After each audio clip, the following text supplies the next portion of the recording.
Good morning and welcome to Hometown Heroes. Today, Mary and Staffel and I have a great guest, Nathan McLimore, and he's an Army veteran, so go Army.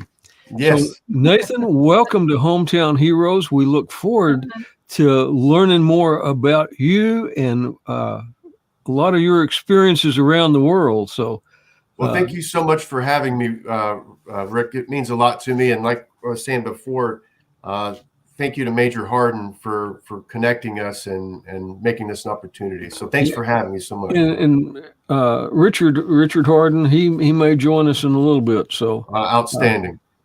He's always done a pleasure to talk to the Major. He is a character. He is. So you're an Army brat. I am. So it's you've been around the military your whole life. I have. I have almost no memory outside of the U.S. Army.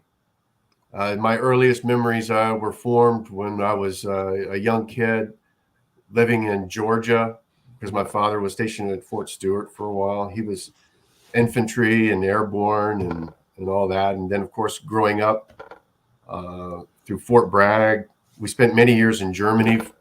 A lot of my earliest childhood memories were in Germany. And then we spent years at Fort Bragg.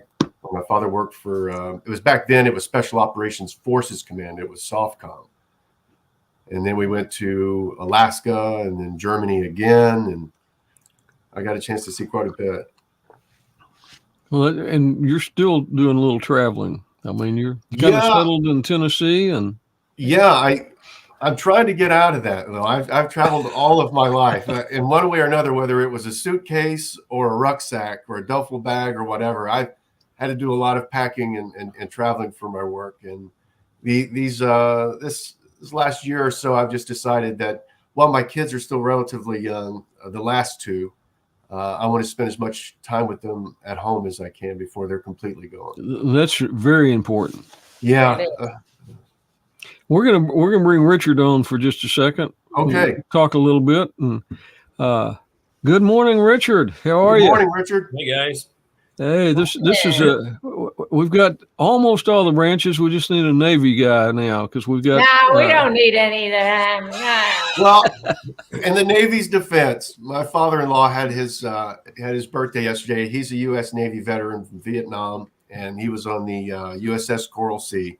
Was he really? And my nephew, whom I'm very proud of, he's an Annapolis graduate, and he's doing flight training with the U.S. Navy. So it's pretty Navy in my family, even if I'm the only Army guy. Yeah, we had a Navy World War II Navy veteran with us last night at the rodeo, the Fort Worth Rodeo, and he joined the Navy when he was 15 years old. Outstanding. And he said on his 16th birthday, he was crossing the equator. Now, Just amazing. That's incredible. Yeah, he's got some stories. Jack does. Richard, Major Dick Harden, USMC, retired. He's a friend of yours, Nathan, and he's how that we got together. So that's right. Thank you, Major. You bet. And y'all done some security work together? Is that what you call it? Is security work? Yes. So you work you're a contractor for different security companies. Yeah. Okay. And I think, Richard, you were going to work some explosion or something, weren't you? Yeah, right now I'm down in Jackson, Mississippi. Was doing a little coordinating here, getting some more people out. Not something I can really talk about, give too much information on that. But yeah, I'm down in Mississippi right now, and happen to be back here at the hotel, so I thought I'd pop in real quick. Well, we're glad you did. It's always a pleasure to be with you. You were at our clay shoot, roll call's clay shoot back in the fall, and you've attended quite a. he rides for the brand, doesn't he? Yeah. We just need to get Nathan. I love it. Need to get Nathan to roll call sometime. Yeah, I'm try and make it. This was one of the silent auction items. This and a rifle sling, and I got it at a really good deal. So I festooned it with stickers so nobody can steal it. It was a Hornet Day donation. But tell you what, I brought my daughter on that event, and she got to meet Don Graves, of course, and we got there about an hour and a half ahead of time, and she spent the entire time in the pro shop at the coffee, the lounge area with all the tables. She spent that entire hour and a half sitting there hanging out with Don Graves. I don't know if that's good or bad. Yeah. Well, I had to keep an eye on Don because he's, He likes women. He loves the women. He's 98. Iwo Jima survivor, Nathan. So yeah, I've seen him on a different podcast. That's right. Yeah, and I just you can mention the marveled name at what he's experienced and survived. Yeah. Absolutely. Incredible Well, Nathan, courage. you were in the airborne air assault, Air assault, 101st. Right. I know that it irks everybody that actually was airborne that 101st still claims the airborne and wears the airborne tab, but it has, I think, since about Vietnam, been exclusively an air assault unit. It's the only air assault division in the world, and definitely the first. But we're not exactly airborne. We don't jump out of planes. We rappel or fast rope out of helicopters. Yeah, the 82nd, they still do Yes, they're airborne. The real airborne. Yeah, they jump out of planes, parachutes, and hit like lawn darts. Okay, maybe we won't have to use those guys. That's. I hope so too. Yeah. And so, what did you do whenever you were in the Army? So I first joined the Army in a reserve capacity, and that was at the recommendation of my wife at the time. She didn't want me going active duty and living the gypsy life, so I was coerced into settling for the part-time capacity for a while. And then, of course, that marriage didn't work out, which was fortunate for everybody involved. And that liberated me to do what I wanted to do in the first place. So then I went active duty in 2003 and got stationed in Fort Campbell. And then shortly after that, within weeks of arrival, I was deployed. That was quick. Yeah. I barely got out of infantry school and got assigned to Fort Campbell, and I already was on a roster to deploy. So I was excited. Everybody wanted to go. So there wasn't a lack of enthusiasm when I was in. We were eager to be there. What was your MOS? Infantry. When I was active duty, I was infantry. Okay. Is it still 11 Bravo or something? Yes, 11 Bravo. Like I don't know what the Army's going to change it to next. It seems like every time you turn around, they're either getting rid of MOSs or reclassifying. But when I was in, it was 11 Bravo. And so you went and did a tour in Iraq. Came back, and then after that, I tried out for and got accepted into my battalion's recon company, a recon platoon, Tiger Force. And that unit was created in the early parts of the Vietnam era by Colonel David Hackworth. And he was basically asked by the Pentagon, General Westmoreland, to create a unit, a special mission unit and a long-range surveillance team that could go and interdict, disrupt, and destroy the Viet Cong guerrilla movements throughout South Vietnam and along the Ho Chi Minh Trail. Anywhere where the VC was, that's what their role was. So they started coming up with 4 to 5 man small kill teams. They started moving in squad size elements. They had very little support. They would be in miles and miles and miles away from any sort of air support or artillery doing work. And they were most effective at it. As a matter of fact, Tiger Force had, at the time that I was in, was one of the most highly decorated platoons in the history of the United States Army. Two Medal of Honor winners and so many Silver Stars. So anytime the young Tigers got a chance to meet the old Tigers, we were always just in receive mode and just in awe of what these guys did. And it inspired us to do as good as we could so that their legacy would always be, renowned. Which 2 Medal of Honor recipients were in Gary Gertsch and William Gardner. Okay. He was a lieutenant. As a matter of fact, when I was there, the Fort Campbell had a pool where we did a lot of our combat water survival training there at Gardner Pool. And right across from us was Gary Gert's gym, the Bastogne gym. So we were always reminded everywhere across Fort Campbell how important Tiger Force was. It was a small little platoon, did a whole lot of work, and we were very proud to be in it. And you got a commendation for heroism, didn't you? Yes, from the State Department for something that I was a part of in Okay, Afghanistan. that was later when Yeah. you were contracting. Yeah, that was later when I was contracting, and this was the largest VBED incident in Kabul history, and I just happened to be a part of it, and was recognized by the ambassador for heroism. But I didn't do anything different than anybody to the left or right of me was doing. So I will make that abundantly clear. So whenever you would go out, whenever you were in the Army, you Right. go out in 4-man teams, 5-man teams. In my second deployment, Tiger Force was tasked with counter IED. And that's a picture of what I did. I was a team leader, and I was also the Barrett Rifleman, which was a special application scope rifleman position within the team. We would go out in about 5, sometimes 6-man teams. I would carry the Barrett. We would have a sniper with a bolt gun or an SR-25 suppressed. We would have a machine gunner, a team leader, and we would also have a point man. So he would carry a grenadier, a 203, and he would also carry a law. Every single one of us had more than one job in a small kill team like that, and every single one of us cross-supported another job with us. So even while I had the Barrett to haul around and everything for it, I still had to carry spare batteries. I still had to carry the aid bag, and I still had to carry 1,000 rounds of 7.62 Lynx so I could feed the machine gunner. No matter what was going to happen, we knew as five or six guys, we were going to carry enough ammunition to win what we were going to do and have enough left over to fight our way out of what we got into. Wow. Because we would be miles away from support. Our extraction was not always on time. Sometimes we've had extractions that got IED'd.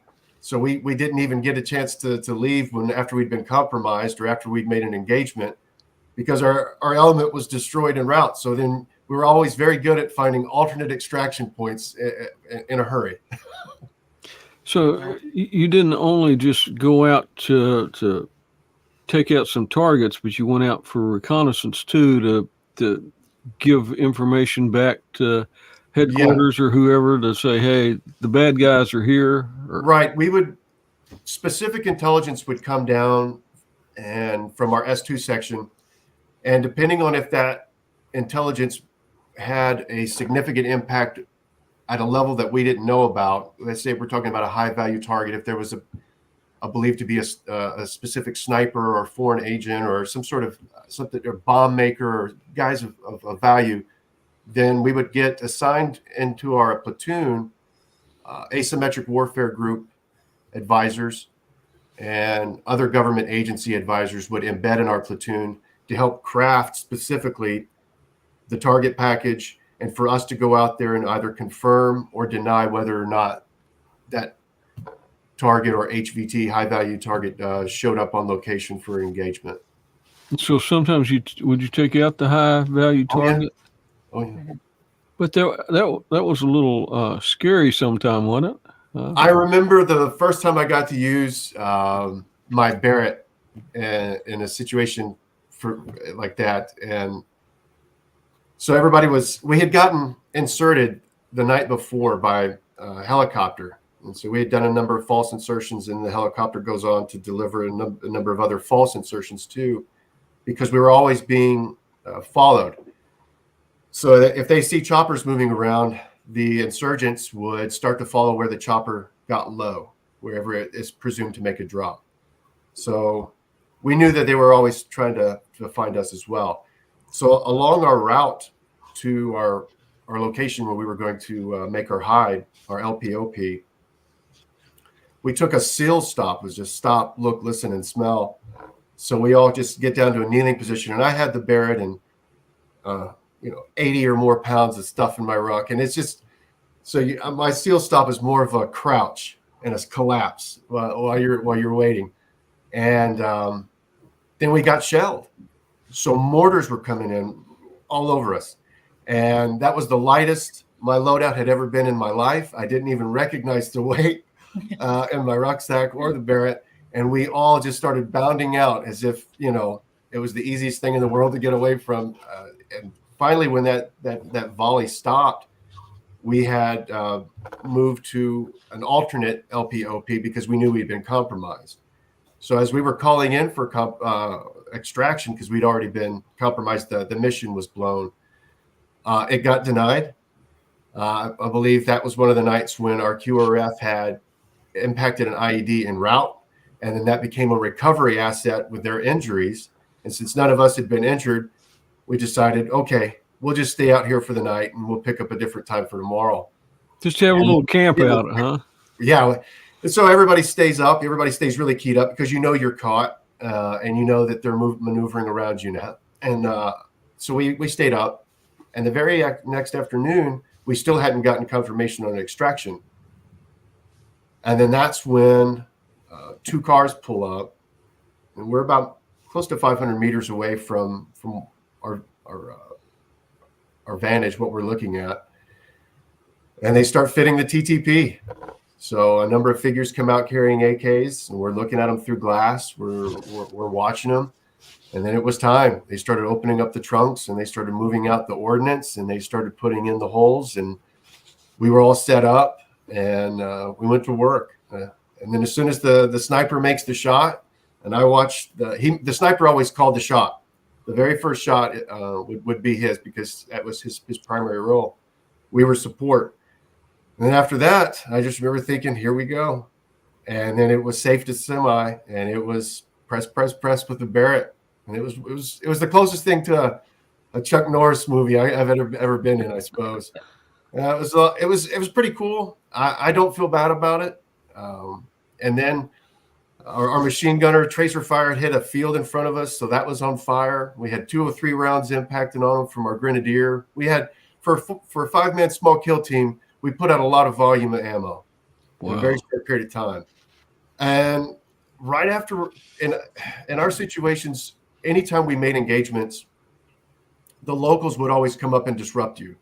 So whether they were shepherds, whether they were farmers, whether they were children, they would always encroach upon your position. So we knew we had to extract. So half the team starts continuing fire to see if there's going to be any need for it. And then the rest of the team starts packing up. But you never take out more than you don't take out all your stuff. So it was pretty easy to pack up. You only took out what you needed at the time and put everything back exactly in the place in which you found it. So that way, if it was the dark or what was going on, you could always find it in the right place. But as that happens, we had a truck that started approaching us, and my buddy and I went guns up on it. And we don't know if it's going to be a V-bed. So we counted one passenger, just a driver, no passengers, and nobody was in the truck bed. And then the vehicle comes to a stop, and the driver comes out, and we're thinking, okay, well, now this is going to be an S-vest situation, and he's got a suicide vest, and he's going to try to come up into our position and detonate. So as we were about ready to go safe to semi on him, my buddy gives a warning shot with his pistol towards this guy's sandals, and the guy continues to walk. So we're thinking we're just gonna light him up. And my buddy shoots some more at his feet, and finally got this guy's attention, and he withdrew to his truck. And then we maintained security on that while the rest of the team collapsed. Then our trucks finally showed up, and we were able to extract. But so whenever your truck showed up, there was more than one truck. I mean, it was trucks. Our QRF would come up. We would have about 3 to most of the time at least 3 gun trucks. Okay, so you didn't have a lot of firepower coming in. Yeah, 50 cals on all of them, and a QRF support. So maybe if we had a 4th truck, sometimes there would be a follow-on team for security so that they could provide security as we were packing, loading into the trucks and then moving out. And we also had a little bird in the air as well. And we were communicating with the little bird. The little bird wanted to do a gun run and finish up on the vehicles that we had. But once he called out that there were no more viable targets, and the SIB which was the security apparatus that the local Iraqis used, and it was nothing more than a front. The SIB and almost all of the Iraqi forces, the coalition forces that we were working with, were collusive with the insurgents. So when the SIB shows up, they start pulling out bodies. They will start sterilizing scenes. They start removing weapons. They're really accomplices and evidence removal. So it's like, oh, these shepherds got hit by these guys and they weren't doing anything but looking over their flock or something. Yeah, the SIB, it was, I like to think that we were all on the same team, but that is just not a factual recounting of events as they occurred. The Iraqi coalition forces that we worked with, we trusted them no better than the insurgents we were after. And a lot of times they were the same guys. As a matter of fact, on a separate mission that we were on, upon extraction, we caught the reflection of a monofilament wire, which is a fishing line. And they would use fishing line to pull across on a spool contact, a contact wire that as soon as the circuit closed, the bomb on the other side would go off. So that way you're driving on a road and you don't see anything on it, but very, very slowly as this monofilament wire that you may not catch or see, especially at nighttime through your NVGs, you run right over it. And then of course normally it's about the second vehicle that gets the impact. So we saw that ahead of time, thanks to a good driver and a good TC. And so me and several of my teammates, we get out, we form security, and we start following that wire back. We followed it right back to an SIB checkpoint. They were in uniform. They were supposed to be our local elements helping for security, and they were actually accomplices in laying in IEDs. So that night ended differently for them, and fortunately, there were no casualties for us. They all went to Abu Ghraib. Whenever you go out on these missions, did you have some casualties sometime? Yeah, there was a couple incidents where some of our guys got injured at gunshots, and fortunately we were able to. And they're also just really tough dudes. I remember one of my best friends, we were doing an operation inside of Hawijah, and as soon as nighttime, we knew we were going to get attacked at night. So we had been taking over these people's houses. It's the truth. It's what happens. So whether or not it sounds nice, but we're basically home invaders. So we'll come in the dark, and if there's a building that we've had our eye on that provides a vantage point for an intersection or an area of observation that we know is crucial to our mission, we don't ask their permission to take their house and use their windows. We just go in and take them. So we make entry into this house, and we divide everybody up into male and female groups, and we search and contain. We hood and tape if we have to make sure that they're silent. We bribe them with a paper bag full of cash, and then we use their windows and take their house and turn it into our fighting position in an LPOP for forever the operation. But we had 3 teams running concurrently on this particular night, and we knew that the activity during the day was going to be hostile. They were doing celebratory gunfire as a way to signaling that they had spotted us. And they had spotted we had 3 different teams at different locations, and this was going on throughout the day. So we expected a hornet's nest on the way out, and we got one. Our security element, upon extraction, our team was able to collapse and make it inside the trucks, and we didn't take any fire at that point. But by the time we hit the main road, the security element that we were using had to make contact because there was a breach in the intersection.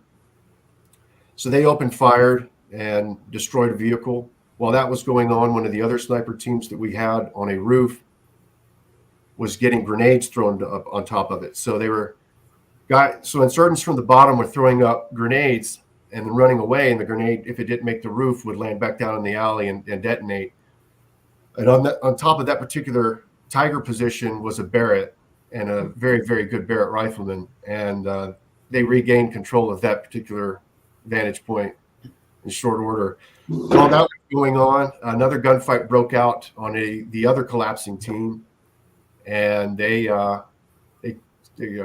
2 of my buddies got shot. And as we hear this, we're hearing Tiger down, Tiger down. I just remember thinking, you knew every single one of those guys. They're all your brothers. And so you just take off running immediately to wherever they're at. You're hearing everything else that's going on. And it just seems like every element you had lost, you were losing, like everywhere that you thought was going to be your egress point, everywhere you thought you had control was all on fire or taking fire at that point, it seemed. And so I showed up and I get to my buddy and I go, "Hey, Jimmy, who's hit? You call out Tiger 2, so you don't get shot on the way in." So they know it's a friendly coming into the dark. And he's pulling security and he's doing his job. And it didn't seem like anything's wrong with him. And he just says, "Me." And I remember thinking, it's like, oh no. And I looked down and I raised my nods up and I could see Jimmy's bleeding. And I was thinking, they just shot my best friend. And he's taking it so well. So nobody cried, man. It was pretty cool. All tough dudes. I served with some really great guys, and it was my biggest and greatest honor to serve in Tiger Force. That was your second tour in Iraq. Yeah, my second deployment was a lot more kinetic. And by the time at the end of the first tour, by around January through March of 2004, the attitude with if anybody could remember George Bush being on an aircraft carrier with a big banner behind him that said "Mission Accomplished," we couldn't have been more inaccurate. We were only just beginning. The insurgency had begun, and that was the hardest part of the conflict. And so you had the Iranians get involved. So General Suleiman of the Quds Force, he was the general of the Iraqi Republican Guard, and that's their elite division. He's essentially their KGB director, and he started sending experts and materials and weapons to his own advisors. They started pouring in across the Iraqi-Iranian border, and they started training Iraqi insurgents how to blow up American trucks. And at the beginning, that was really easier to do because we were running around in thin-skinned vehicles. I remember in the first deployment, we just had zipper window doors or the vinyl doors, and we could take them right off. And that was one less. We weren't getting bombed at the time, so we would ride out with our guns out. And by the second deployment, it was buttoned up and everything hatched that you could, because they started making IDs that would absolutely destroy your trucks. As a matter of fact, it was the Iraqis or the Iranians who taught the Iraqis how to make the EFP. Those were the electromagnetic field projector bombs. So what they do is they form a copper disc that becomes almost a molten metal bolt that just melts its way hypersonically through any armor.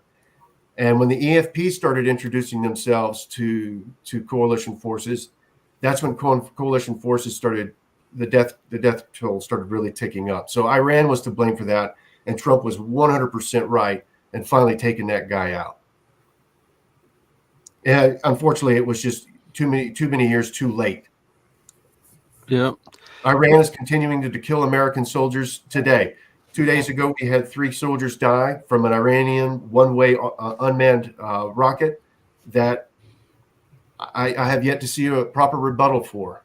Our government has not done much. They seem to be more focused in confiscating Texas's rights than they do about protecting American service members in the dangerous areas that they put them in the first place. It's just another example of our government not providing the adequate support for the soldiers for which they put at risk.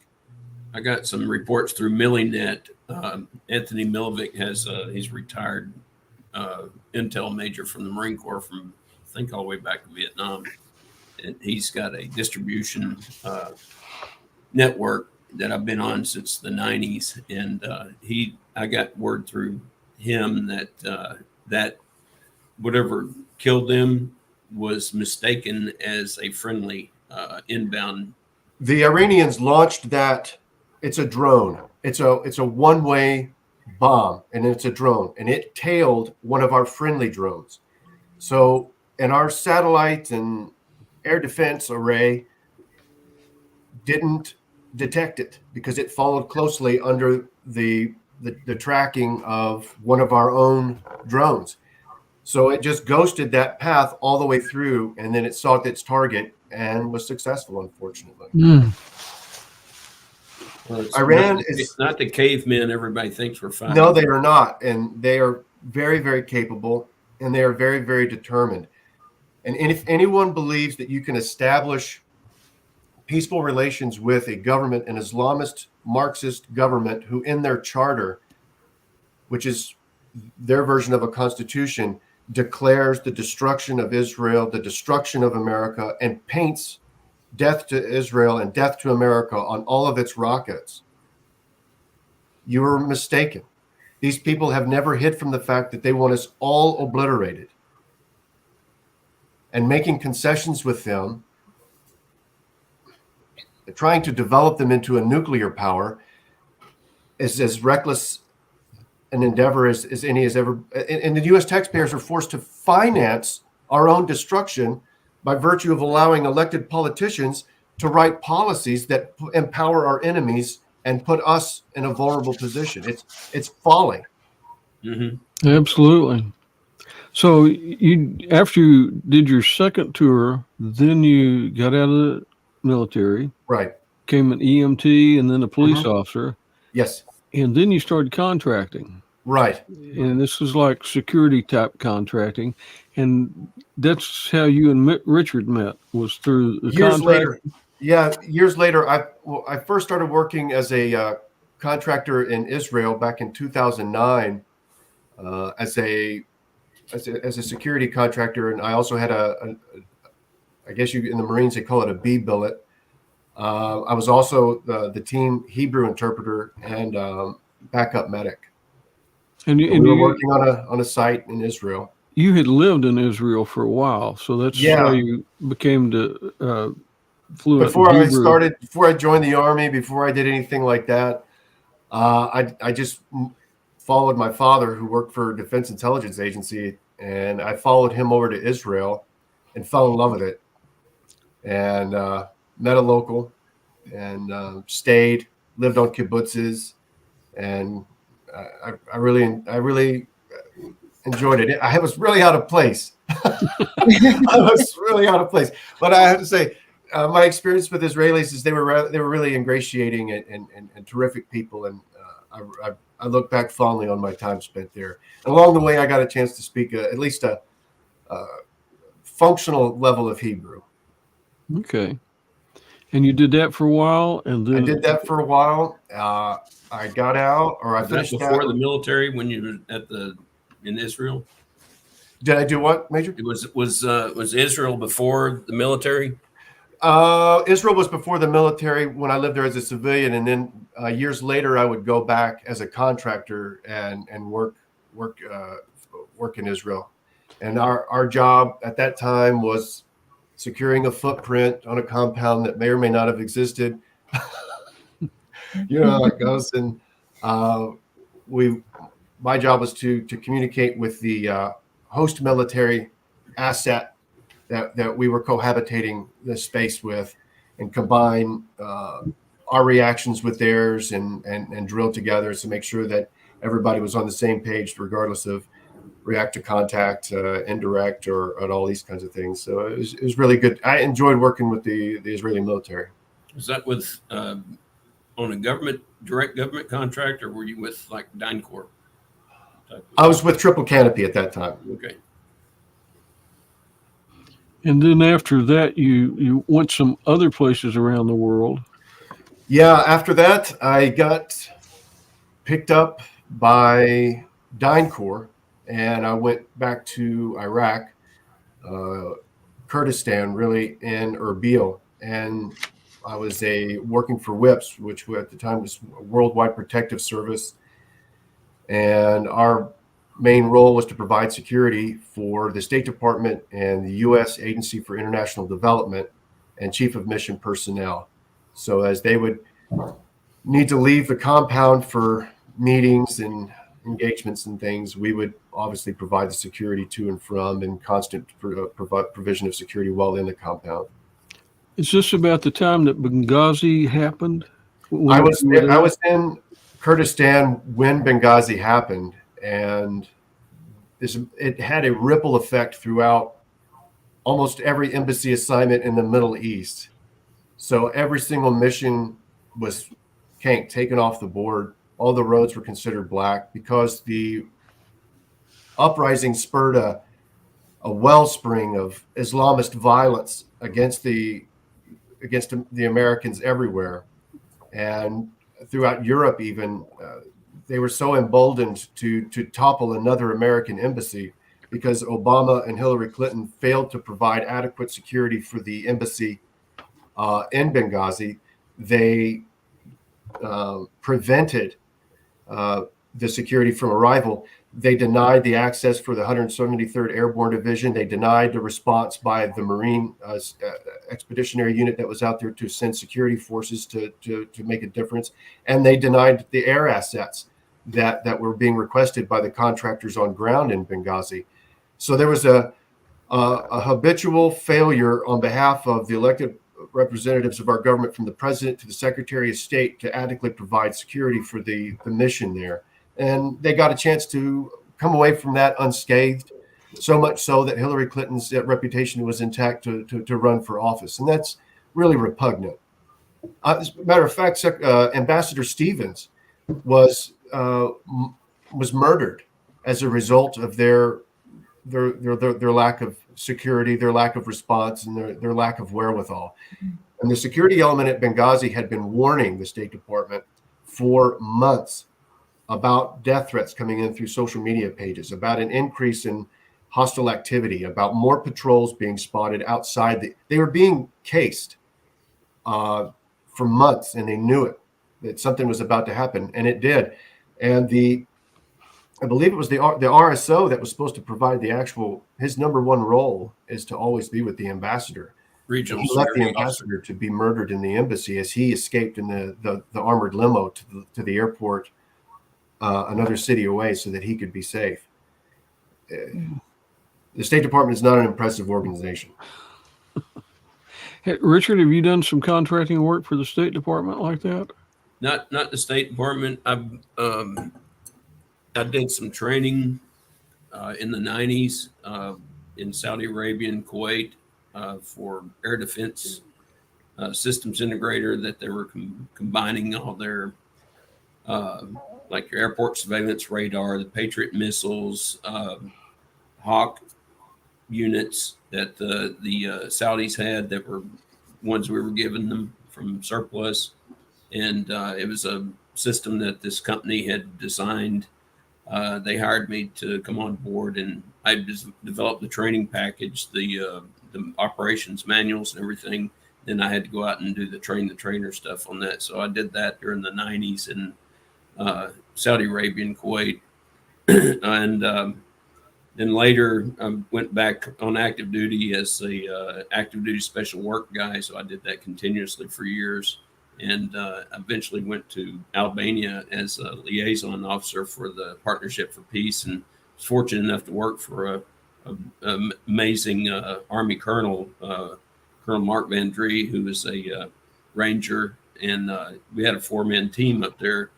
I had to go to school to drive the armored Suburban. We had 2 of them. I had a daily driver, and I would went to Stuttgart for that school. And then we also were allowed to carry arms. I had my M9 with me in civilian clothes and in uniform, which is unusual for active duty guys in a country like that.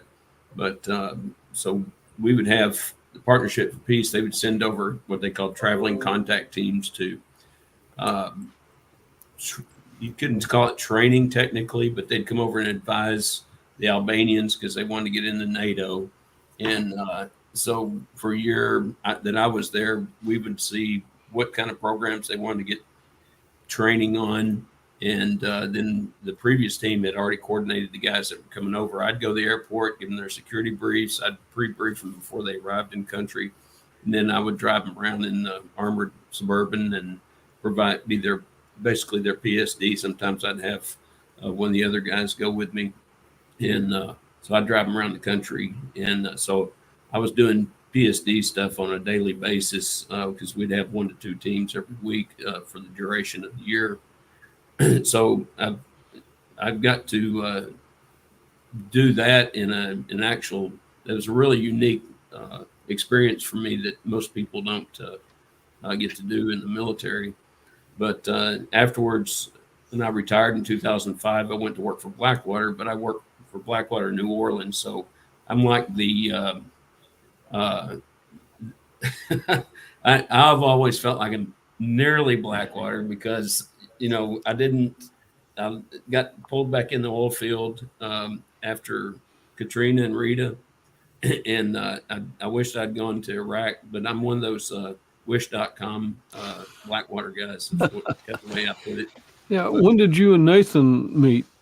We were, I have a friend that has a security company out of Dallas, and they had a contract for Hurricane Ian or Ida, whichever one it was. In I think it was Ian. Yeah. And Fort Myers. Yeah. So I went, he called me up for that, and I went down there, and I wasn't real pleased with the leadership there, and some of the guys were wanting to leave, and I was trying to tell them, hey, hang on a minute, because I knew the guy that owned the company, but the guy that owned the company wasn't able to be there, and they said, well, so when Nathan gets back, he'll fix everything, or when Mac gets back, he'll fix everything. And I said, well, I always have low expectations when everybody talks highly of somebody, and especially when it's an Army guy coming in. Huh? Yeah. Marines give us you get no credit. You have to earn every bit of it. Nathan had already been there for a while, and I came in a little bit later, and he'd gone home for a couple of weeks, and they said, well, when Mac gets back, everything will be okay. He'll fix all this, and so when he came back, we just jihad, immediately, and did a lot of backslapping and self praising. But yeah, we got along really well. The two of us weren't able to fix the problems, and we bonded over our anger at the local management of that operation. So how mutual hate promotes bonding like that. So under those circumstances, we had an excellent team. We just and we were very effective at our role. But when you're unsupported by management, that doesn't last very long, regardless of how much effort you put into a successful situation. If you're not being encouraged and enabled to continue that success from your hires, then it just doesn't last. Yeah. What was your mission? To provide security for a lot of high dollar real estate, and there's a lot of high dollar real estate down there. Myers, there was. So we were essentially protecting assets from looters, and which we were great at. We didn't lose a single piece of equipment or anything like that. That was the easy part. And making sure that as residents did come back, that they had security provided for them, to make sure that the assets that they left within their dwellings were going to be protected. So we did that. There's a good learning point to push on any viewers out there is the real problem we were having was a basic failure to take care of the people in an appropriate and consistent form. We weren't getting they would tell how you hear one thing but you get something else. They're going to say we're going to get we didn't have adequate food, so we're going to get per diem. And then at the end of the week, they said, no, you're not getting per diem. You got the same thing the workers were getting. And I don't know if I want to go into where the workers were all from, but we weren't getting fed adequately. And, they changed the word, and then they would randomly move people around and change their living conditions, which weren't great. They had us in a really bad hotel in a bad part of town. But it was just inconsistency. If it's gonna suck, Right. Don't tell us it's going to be, in a mansion tomorrow, and then it's still sucking a week later. Yeah, and I guess that's why ex-military do so well at jobs like that, because they're used to screwed up stuff, working As with the long as, government. And- that's true. As long as you don't promise them that next week you're going to, have steak and you still got MREs, then it's a problem.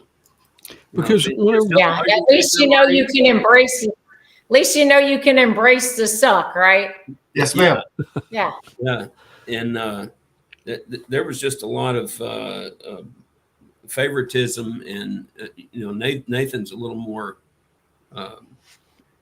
I think he can put it into perspective a little bit diplomatic. more. I don't know about. From what I've heard from Nathan, I'm not quite sure that that's going to be true. I have a tendency. I have a tendency to be opinionated, and I do my best to articulate facts as they exist. And whether or not that's diplomatic is not really. We've noticed that. Yeah. But Nathan, you've done some security for some pretty famous people, haven't you? I have. And tell us about that. Well, as the internet pointed out many years ago, I got captured in several photographs with Taylor Swift. I worked with Miss Swift for, I guess, almost a year and a half, and throughout her entire Reputation tour. And that was a very unique and challenging assignment, and I immensely enjoyed it. I did. You did over 50 concerts. She did over 50 concerts. I believe I did 28 or 29 of them. So that's a lot of concerts. Yeah. I've seen a lot more Taylor Swift concerts than most Swifties have. That's for sure. And you said it's a lot different protecting somebody like her in a crowd of 50 or 60,000 than it was protecting, the embassy in another country. Yes, it was. You're working a 1 or 2 man team with the principal, and then you'll have an exterior team of several more.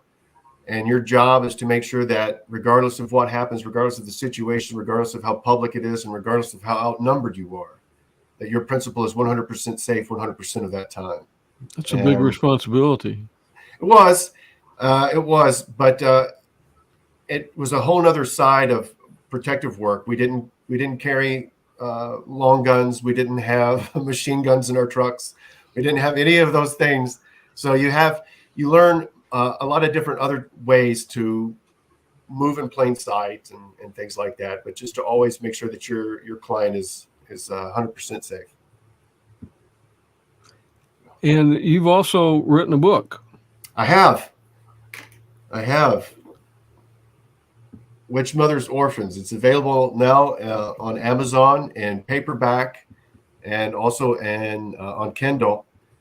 And it's my first book. It's something I've always wanted to do. And now that I've decided that I'm just going to retire, to just make up the rest of my adventures. That's a good way to do it. Sounds like you've had plenty of adventures. You probably don't need to make a whole lot up. So, I put this one as a near future tale. When I look at headlines and I look at today's headlines and I look back at the last 100 years of history, and you start seeing echoes within that timeline, that you start hearing the old adage that history does repeat itself. And right now, the world, and specifically America, is fomenting an attitude that resembles very closely that attitude of 1930s Europe. And then the consolidation of power, the elimination of choice, the compressing of people under a unified monoculture that is mandated and codified by the state. It is the end and suppression of individualism. And it starts by suppressing voice, and it ends with eliminating thought. And their goal is to create a hive-minded structure in which everyone is enslaved and grateful to the men that hold the keys to their cells. And that's what socialism is. So in my book, I take what's really happening, I advance it and extrapolate it into a 7 to 8 year future and combine it with the emerging or developing technologies that exist today, and what would they look like 8 years from now? And it's a nightmare Orwellian world, and a group of contractors are betrayed and are forced to seek refuge in a group of resistance fighters. And they will carry on a series of adventures from book to book, exploring different parts of the world that have been impacted. And I mentioned throughout these stories the historical precedents that led to the events that are today. It is not random. Every one of these is another fallen domino of a terrible precedent set before, decades prior, by duplicitous and not benevolent political machinations.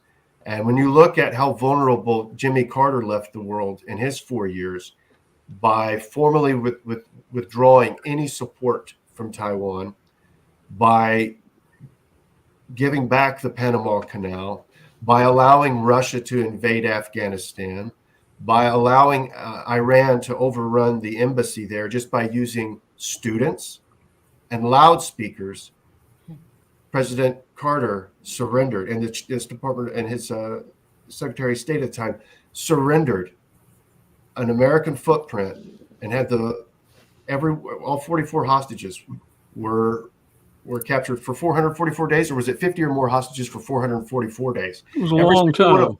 Too many. Too many, absolutely too many. So our flag was disgraced, our footprint was trampled, and our citizens were kidnapped. And we did not do enough to help them. And I understand about Operation Eagle Claw. That was a great idea. It didn't go well, but we should have tried again. Well, I talked to General Pittman, and he was Lieutenant General, and he was involved. He was the air guy on that operation to rescue the hostages. And after that explosion and, the casualties, he said, we had all the resources we need to go get them. We wanted to go. There were still, and they got pulled back. Yeah, there were Green Berets as assets on the ground in Tehran that were left essentially abandoned when that Operation Eagle Claw and when those elements exfilled. The operators that were orchestrating and developing the mission internally within Tehran were abandoned to the point where they had to effect their own escape. Mm. It was a disaster from top to bottom. And Richard, you have a Marine friend that we hope to get on the podcast who was a hostage. Stephen Kirtley. I'm pretty sure he retired as a lieutenant colonel, maybe a colonel. But yeah, he was an embassy guard. Yes, he was a sergeant. Yeah. And we went to. I was prior enlisted. He was one of the. There's about 5 of us that were prior enlisted at the basic school after officer candidate school, and we spent 6 months together there. And he's a really genuine, normal guy, but he ended up retiring as a lieutenant colonel or a colonel, and his son, I believe, is an officer in the Marine Corps now as well. That's good. We look forward to having him. He told me some very interesting stories about some of the psychological things that you would kind of anticipate they would do. Take you out, put a hood over your head, drag you out of your cell, put you in a Toyota and drive you out in the desert, and then put you on your knees and put the gun to your head, click, and put you back in the car and drive you right back. That's all they'd do. And they'd spend maybe an hour to facilitate that one little action just to psychologically mess with you. But he's got some great stories, yeah. We look forward to those. Iran has acted with impunity against the United States since the Ayatollah took over. Yeah. And it took over during the Carter administration. Right. Absolutely. And when you look at how weakness of the Biden administration, and then you look back on how closely Biden has modeled his political career after Jimmy Carter, and Biden was a young political cog in the swamp of DC politics when Carter was a president. And as the sycophant that Biden is, he just immersed himself in Jimmy Carter's weakness, hand wringing, and facilitating every undoing of American strength that he could as fast as he can sign it away with his pen. Jimmy Carter also gave aid to China. China was still holding on to U.S. POWs. China had killed tens of thousands of U.S. service members from Korea and Vietnam. And China issued no apology. China was given no expectations to cease and desist from that. And Jimmy Carter said, don't worry, we'll feed you anyway. Here's some businessmen. We'll build you an economy. We'll make you a more powerful enemy than has ever been conceived on earth. So today, the CCP's legacy of naval might, Indochina theater domination, the Belt and Road Initiative that's taking over Eurasia and Central Asia, all of the child slave mines for cobalt that China owns throughout Africa, can all be linked to the handshake that Jimmy Carter gave China when Jimmy Carter gave American dollars in the time of one of the worst American economic periods. He decided to pay them instead. You cannot blame Jimmy Carter enough for today's problems that we have. And Nixon was the one that really opened the door to our relations to China. And Jimmy Carter really sealed the deal. Nixon criminally, he and Kissinger both criminally opened up an invitation to a criminal organization, the Maoist Empire of China, responsible of killing 30 to 50 million of its own people. That's a lot of people. It has absolutely no regard for individualism whatsoever. If you are born into China, you are a laborer for the state, and there is no pursuit of self. There is only the advancement of the state. So Nixon was degenerate on a lot of levels and a failure on a lot of levels. Not to mention, he was forced to take us off the gold reserve during his presidency because our national deficit exceeded what we held in value of our gold. And that was all going back to FDR and Truman, who initiated, signed, and implemented the Bretton Woods Agreement in New Hampshire, which took America gold as collateral for World Bank promise to be a reserve currency of valueless paper dollars. And we're suffering from that. We've been spending in debt on pretend money without value ever since. Yep. Well, our time's about up. All right. And I want to interject something real quick about Nathan's book. With my background, and I think the audience that I think would really enjoy this, anybody that's former military, I think science fiction people will like it. Except I call this science faction. Because my background is, I was a project officer 2 different times at the Marine Corps Warfighting Lab, where we looked at science and technology, future wars, and things that we could interject. The Dragonite, a lot of things that entered service during the Afghanistan, Iraq problems were all Marine Corps Warfighting Lab stuff.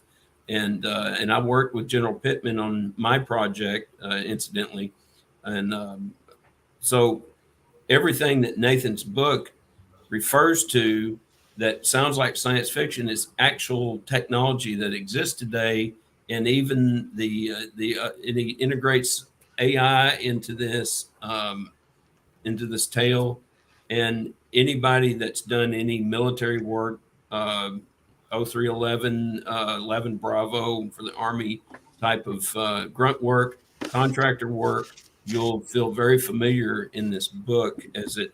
And I was like, anytime a friend asks you to read a book, you're like, okay, I'll have a look at it. But I picked this up and I really got into it, and I'm really not a book reader. So I really enjoyed it, and it's compelling. It's interesting. And frankly, when I was finished reading, I was pissed off because I see what it's 10 years in the future, essentially. And I see where we are now and where we're going to be later. And it's like looking into a crystal ball. In fact, his cover has a crystal ball and has an 8 on it. And the witch, I was like, what the hell is this Witch Mother brew? What is this? Well, Witch Mother is a nickname it's a series. So there's a lady that pulls the strings, and she orchestrates all the nefarious up part Feelings, of yeah. what's going on. And she's referred to, they essentially don't like her very much, is what I'm getting. They refer to her as the witch mother. So that's where the title comes from, which was confusing to me initially. I'm anxious to get a copy and read it. Well, thank you so much. I hope you do. It's got mostly action and stuff, and I'll admit it's brutal and violent, but that's just the nature of conflict. That's you can't have a war and can't fight unless it's brutal and violent. So right. And yeah. But Richard, thank you so much for introducing us to Nathan. Oh yeah. Look forward to some more friends of yours to be on our podcast. And Nathan, we really appreciate you being on and telling some of your stories. I know you've got more stories to tell, and we'll try to get you on. We talked about maybe some evening having some of your friends that you served with in Iraq. I'd love to do that. To just kind of talk and tell some stories. So we would love that. I'll let them know. Thank you so much for having me. Yeah. Have a war story. Have a little war stories online. That's right. Yeah, I'd love to do that for the Tiger Force. Yeah. Okay. Well, you get some of those guys together and let us know, and we'll do a special edition. So. Oh, terrific! I'd love to. I'll tell all of them. I'll tell all my buddies. And we'd like to have you to come to Texas to come to our luncheon, roll call luncheon. I'd love to do that. You say when, and I'll see if I can make it happen. Okay, Richard. We want to see you back too. All right. Hey, let's do one of those Brady Bunch high five things. Give me a five. I don't know if I can figure that out. You know? I got it, Major. Well, thanks a lot, guys, for being on. Thank you so much. Y'all are some great Americans. Well, thank you very much, Rick. I appreciate everything you do. And nice meeting you, Mary. Thank you too. Good meeting you. Thanks for all y'all do, Rick, Mary, for roll call. Thank you for all you do, because you do a lot for our veterans in our military. Thank you, Major. Man, it's so much fun. It's not work. It's. I feel guilty. That's kind of the way I feel, and I know Mary feels like that. It's work sometime. Yesterday was a long day, but yesterday was a very long day. But we had a good time. Yeah. We'll see y'all later, and thank y'all for being on. Thank you so much. I really appreciate it. It was a lot of fun. Thank you all. We'll see you later. Bye-bye. Bye-bye. A lot of energy. A lot of energy. My goodness. That's a lot of things that both of these men have been involved in. Right. So yeah. I can't imagine being out there, just a couple of guys with some guns and getting as close as you can without getting found out. So that's crazy, scary stuff. But it is indeed. Yeah, he was clearly equipped to handle it. Yep. And yesterday we had a great day. Oh yeah. Woo, we had the Veterans Expo. So County Commissioner Manny Ramirez and his team, they just did a great job. He's a good guy. He's a dear friend of mine, and he's got a lot of energy. Well, the folks that wanted help for different things, whether it was, help me understand, these license plates, either for disabled veterans or for if you have certain medals, certain decorations that will get you access to park in the airport parking for free, and really they cost $10 or $12 a year. So they don't cost very much. They had representatives out there for that to tell you about that. There were representatives from the Tarrant County, and I don't think many people realize that Tarrant County has its own veterans assistance organization. So that is over there by the VA clinic on Campus Drive. And they had representatives out there, the Texas Veterans Network, of course, Megan Heil, Crystal, all of that whole team. We've had them on the show. They were out there, and some people left before it was over. Some of the organizations, people were still coming in after some of them left, but those groups stayed. The Texas Veterans Commission had a huge contingent of people there to help you with everything that they offer. You name it. Mallory Morris was there with the Veterans Land Board. I mean, you name it, they were there.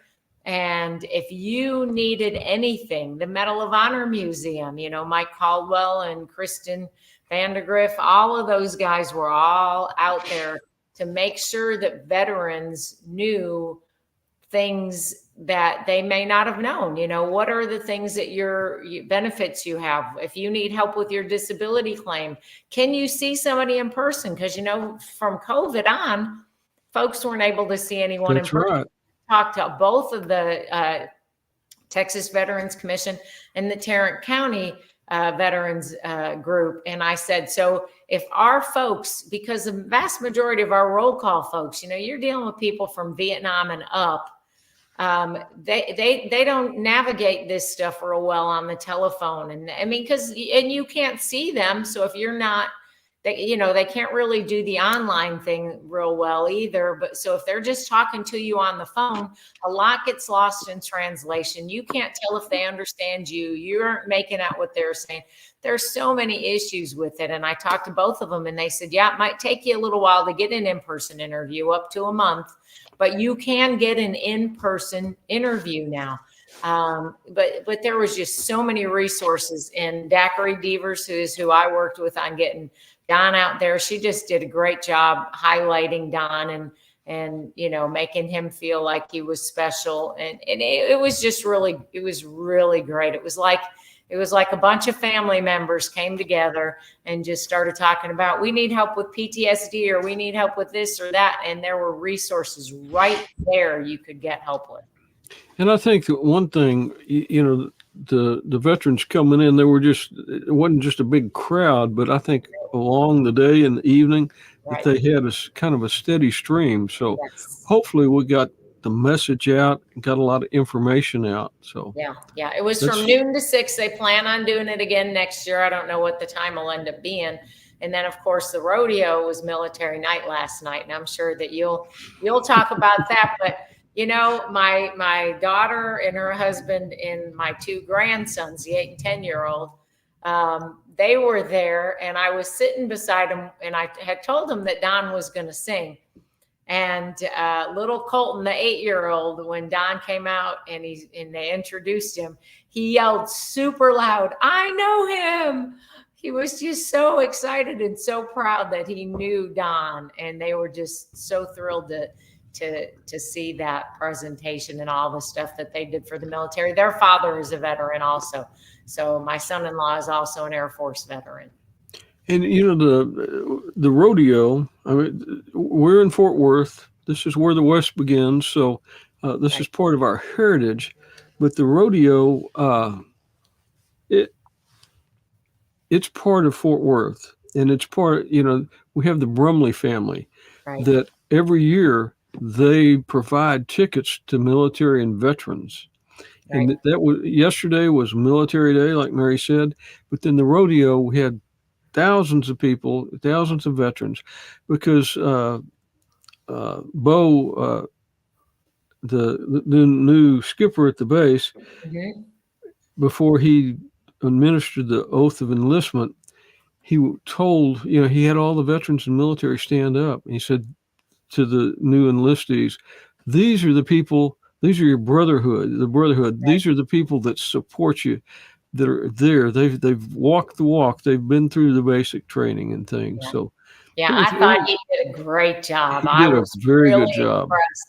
You know, and I've had an opportunity to speak with him a few times, and just very, very impressive. So I look forward to my meeting with him about the luncheon on base in April. So we're going to get. I spent most of the afternoon from about 2:00 until 10:30, 11 last night with him. So he's a great guy. You know, Mark Berger said, "Hey, he's a guy that's going to carry the torch and have the community and the veterans out there at the base." So he's a very good guy. And one thing I talked to Mark about at the roll call was, you know, and I talked to Bo yesterday about having Bo on the podcast, and then maybe a month or two later, maybe in the evening, have a special time when we have not only just Mark, but a lot of the other former skippers of the base, and just let them kind of talk about things that, happened while they were skipper, and, things they did good, things that they did bad. And, I think it'd be pretty interesting, because it's a pretty complex thing to have a naval base that's also a joint reserve base. Right. You have all these different military organizations out there, and it's like a juggling act. So yeah, it is. Yeah, it is. We got a roll call coming up in February. February 23rd, the RSVP line will open about I'm pretty sure it's going to open on Monday. I'll verify that, but I think it's going to open on Monday. So if you're not already on the email chain and you don't get the email, you have to go to the website. We are really strictly having to enforce the no RSVP. You'll have to wait till we know we have a seat we can give you at the door, because we have a waiting list every month now. We are just until the renovation gets done, and we have to do some work to figure out where we're going to go during the renovation. But until that gets done, I don't see any sign of us not hitting our RSVP limit. And the first day it opens, by the end of that day, we're at 200. It goes quick. RSVPs. So it's the hottest ticket in town.